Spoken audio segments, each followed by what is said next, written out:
నేను చెప్పుడా అరే అదా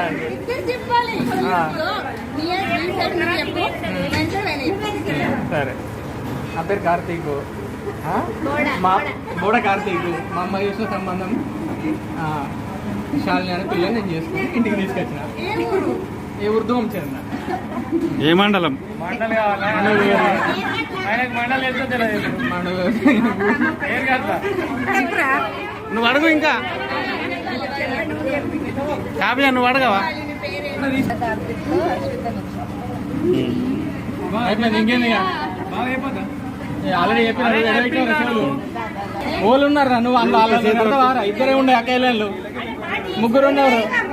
ముగ్గురే ఉన్నారు, ముగ్గురు అక్కయ్యలు ఉండి నువ్వు